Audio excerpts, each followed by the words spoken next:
Assalamualaikum warahmatullahi wabarakatuh. Halo, nama saya Amri Fadas Tambakura. Kali ini saya ingin mempresentasikan hasil tugas saya. Nah, minggu lalu kan kita sudah belajar tentang dasar-dasar query yang sering digunakan dalam menggunakan basis data. Nah, kali ini kita akan mencoba salah satu fungsi dalam SQL yang berfungsi untuk mendapatkan nilai dari sekumpulan data yang telah dikelompokkan. Pengelompokan data yang didasarkan pada kolom atau kombinasi kolom yang dipilih.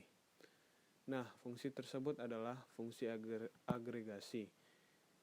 Baiklah, kita langsung ulas saja tentang fungsi agregasi. Fungsi agregasi ada 5 macam yang sering digunakan, yaitu sebagai berikut. Macam-macam fungsi agregasi. Fungsi pertama yaitu count. Apa itu count? Jadi count adalah suatu fungsi pada SQL yang digunakan untuk mendapatkan jumlah baris atau record dari suatu tabel. Untuk lebih jelasnya nanti kita akan praktekkan.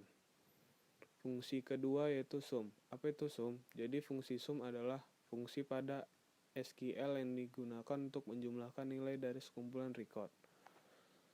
Fungsi ketiga yaitu AFG. Apa itu AFG? AFG adalah fungsi yang digunakan untuk mencari nilai rata-rata dalam suatu kolom yang bertipe data integer atau angka. Yang keempat yaitu min. Apa itu min? Jadi min adalah fungsi yang digunakan untuk mendapatkan nilai terendah dari sekumpulan record. Jadi bisa dibilang fungsi min ini kebalikan dari fungsi max yang akan kita ulas selanjutnya. Fungsi kelima yaitu max. Apa itu max? Seperti yang telah dikatakan sebelumnya, fungsi max ini adalah kebalikan dari fungsi min. Jika fungsi min adalah untuk mendapatkan nilai terendah dari sekumpulan record, maka fungsi max ini adalah fungsi yang digunakan untuk mendapatkan nilai tertinggi dari sekumpulan record. Nah, untuk contoh penerapannya kita akan bahas. Baiklah, setelah kita ulas tentang agregasi dari beberapa fungsi agregasi yang sering digunakan, kali ini kita akan mencoba mempraktekannya. Langkah pertama di sini kita membutuhkan sebuah database yang akan digunakan untuk menerapkan fungsi-fungsi agregasi yang sudah dijelaskan tadi. Jadi langsung saja kita buat database-nya. Kita namakan database-nya kita agregasi. Cara membuat database cukup mengetikkan script di bawah ini. Create database agregasi. Nah, setelah kita berhasil membuat database, maka kita lanjut ke langkah kedua, yaitu membuat tabel. Nah, dalam pembelajaran ini kali ini kita menamakan tabel kita tabel nilai. Ini tabel nilai. Di mana tabel ini berstrukturkan kode matkul, nama mahasiswa dan nilai. Jika masih bingung, kalian bisa perhatikan gambar di bawah ini, yang ini nih. Ini juga. Jadi tabel yang akan kita buat setelah ini akan seperti gambar di atas yang ini. Nah, terus gimana mau copy script di bawah ini dan pastikan ke dalam CMD kalian. Contohnya gini, create tabel nilai. Tuh, udah ada codingannya, tinggal copy aja. Setelah membuat tabel ini, kita akan isikan data terlebih dahulu. Kalian pasti sudah paham tentang bagaimana cara membuat sebuah database, table, menambahkan data, update data, dan hapus data. Dan kali ini kita akan menambahkan langsung beberapa data ke dalam tabel ini. Jika masih bingung, copy saja script di bawah ini. Setelah selesai kita mempersiapkan bahan-bahan yang kita butuhkan di atas, seperti membuat database, membuat tabel, dan menambahkan data, kita langsung mulai saja mempraktekkan penggunaan fungsi-fungsi agregasi yang telah diulas di atas. Count. Yang pertama ada fungsi count. Sesuai penjelasan di atas, fungsi count ini digunakan untuk menghitung jumlah record atau baris dalam tabel. Kemudian bagaimana kita menggunakan fungsi count ini? Jadi scriptnya seperti di PPT ini. Select count, membuka kurung, bintang, tutup kurung, from nilai, titik 2. Nah, script di atas digunakan dalam kasus jika kita ingin menghitung jumlah baris atau record dalam tabel ini. Kemudian bagaimana jika kita ingin menghitung jumlah baris dalam tabel, tetapi kita beri nama kolom baru ini dengan nama jumlah baris. Jadi scriptnya sebagai di yang kedua Nah, kemudian bagaimana jika kita ingin menghitung jumlah baris pada kolom nilai yang nilainya 100? Jika kita lihat dalam tabel siswa yang telah kita isikan, data yang tadi yang mendapatkan nilai 100 hanyalah satu, yaitu Amrifadas Sambakura. Jadi seharusnya hasil dari skrip di bawah ini adalah 1. Kemudian skripnya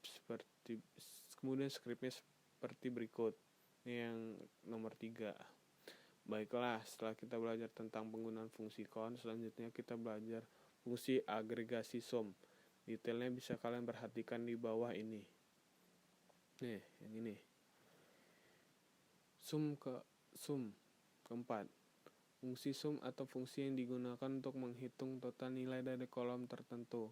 Misalnya kita ingin menghitung total nilai dari kolom nilai di tabel nilai, maka skripnya seperti ini. Maka hasil dari skrip di atas adalah 340. Dan jangan lupa untuk memberikan titik koma di akhir skrip ya.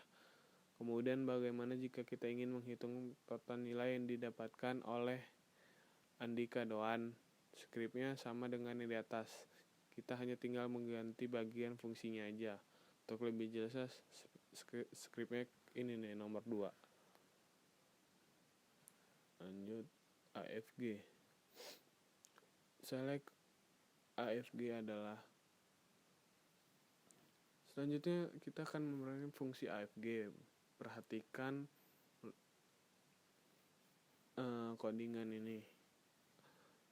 AFG terakhir kita akan mengulas seperti fungsi AFG. Dalam penjelasan di atas, fungsi AFG digunakan untuk mencari nilai rata-rata dalam suatu record. Kita langsung terapkan saja. Jadi misal kita ingin mengetahui nilai rata-rata yang diperoleh Amrifadas Sambakura dalam tabel nilai, kita gunakan skrip di bawah ini. Yang pertama, jika skrip di atas dijalankan, maka hasilnya adalah nilai rata yang diperoleh Amrifadas Sambakura. Kemudian bagaimana jika hanya ingin melihat nilai rata-rata dari semua nilai yang ada pada tabel nilai? Mudah saja, kita hanya perlu mengcopy skrip di atas, kemudian hilangkan bagian where sampai tanda petik tutup.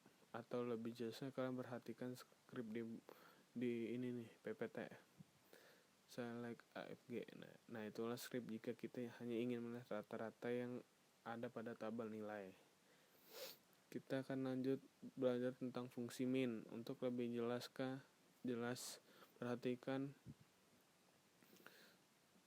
min yang kedua, ada fungsi min. Di atas dijelaskan bahwa fungsi min di sini digunakan untuk mendapatkan nilai terendah dalam sekumpulan record dan baris. Kita coba untuk menghitung data nilai terendah yang terdapat dalam tabel nilai. Jadi skripnya seperti berikut codingannya. Untuk penerapan fungsi min ini sama skrip di bagian fungsi kon. Kita tinggal hanya merubah fungsi konnya. Jika kalian bingung, kopikan saja skrip di bawah ini nih, di PPT ini. Jadi itulah penerapan fungsi min pada tabel ini. Selanjutnya kita akan membahas fungsi max. Max atau fungsi kebalikan dari fungsi min. Jika sebelum kita mencari nilai terendah yang didapatkan oleh Amrifadas Sambakura, maka kali ini kita akan mengambil nilai tertinggi yang didapatkan oleh Amrifadas Sambakura. Untuk penerapan skripnya ada di PPT yang kedua. Nah, bagaimana jika kita hanya ingin melihat nilai terendah yang ada dalam tabel nilai? Sebenarnya skripnya sama seperti di atas. Kita hanya tinggal menghapus bagian where sampai selesai. Untuk lebih jelasnya kalian bisa simak skrip di bawah ini. Tuh. Bagaimana? Mudah bukan? Sebenarnya jika kita memiliki niat untuk belajar pasti akan mudah. Mungkin itu saja dulu presentasi dari saya kali ini. Kita sudah belajar tentang menerapkan dan menggunakan fungsi-fungsi agregasi. Sekian dari presentasi dari saya. Wassalamualaikum warahmatullahi wabarakatuh. Terima kasih.